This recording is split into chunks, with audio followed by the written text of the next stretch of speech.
Thank you, thank you. Leo. Anthony from Devon.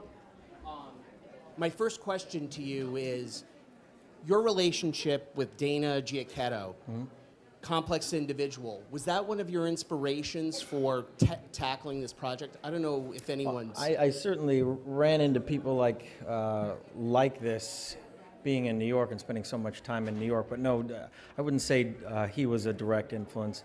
Look, I mean, this really came from spending time with Jordan and reading his novel Vigilantly, and spending so much time on Wall Street and trying to really put up on screen as authentically as we possibly could this culture, this world. I'd been kind of obsessed with doing this project ever since 2008, really, after the economic crash. I said, this level of hedonism, this world needs to be portrayed authentically up on screen. And in a lot of ways, it was a reflection of the world around us. So this became an obsession of mine. And so, you know, it was all in the research process of getting to know these people as much as I possibly could. Leo, hi. Hi. You've been coming to the Golden Globes since you were basically a baby. Where would you put this character? Yeah, not just the win, but the character. Where would you put in your career?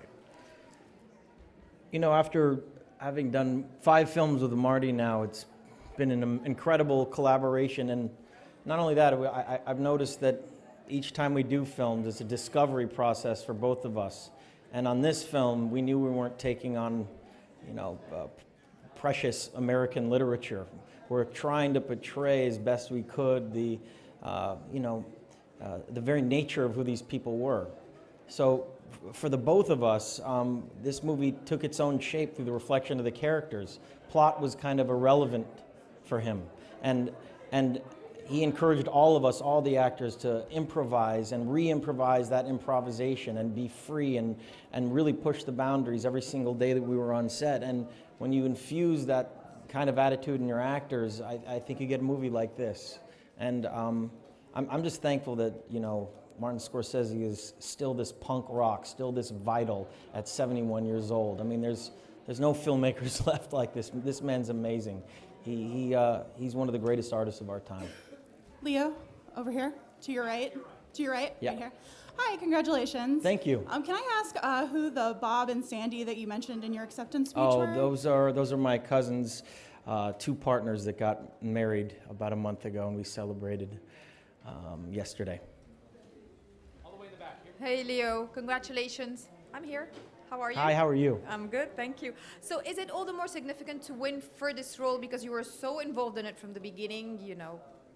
What did you say, sorry? Is it all the more significant to win the award for this role in particular because you were so involved in this project from the beginning and asked Marty to do it, basically? The truth is there have only really been 2 projects in my entire career that I really pushed as hard as I could to put up on the big screen. And they both took about 8 to 10 years to actually come to fruition. One was The Aviator, and I picked up a book about Howard Hughes when I was 21, and I developed that with Michael Mann, and it took 10 years to get up on screen. Marty thankfully did that, and then this was the other one. You know, I kind of created a production company unto itself just to find material outside of the studio system, and I don't know if I'm going to find something that I'm as passionate about again. So yes, this has great significance for me, this film. I mean, I'm just so proud to be able to have, you know, Marty be at the helm of it. I mean, there's no one better. So I'm incredibly honored. Hello, Leo, here from the Greek Reporter. One question, we've been doing your job so great. You're one of the greatest actors, and you know how to become your role. What I want to ask you is how easy is every time to be going into a role and coming out, and what helps you find the balance between the real you and the roles that you play?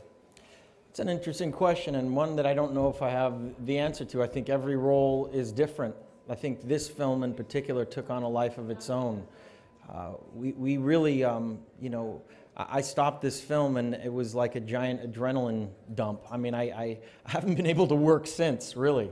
It was a phenomenal experience. But, you know, I suppose I've been doing this for a long period of time, but you know, making movies is an interesting process. You put your entire life on hold, and and these characters really do envelop you, for better or for worse. So, thank God none of you know, the attributes of this character rubbed off on my real life, because I probably wouldn't be standing here today.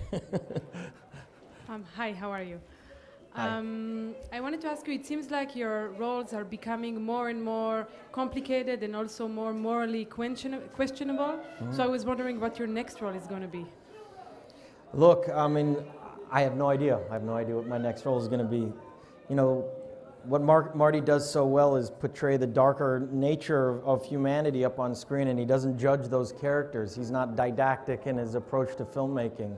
That's a very rare occurrence. I can only hope to find another character that's like that. But it was really the novel that was so honest. It was a cautionary tale, and Jordan tried to put in his book a time period where he went, you know, he went way too far, became consumed with greed and wealth and power, and so I have no idea if I'm going to find something this interesting to do in the future. I can only cross my fingers and hope to. Thank you all. Thank you. Thank you.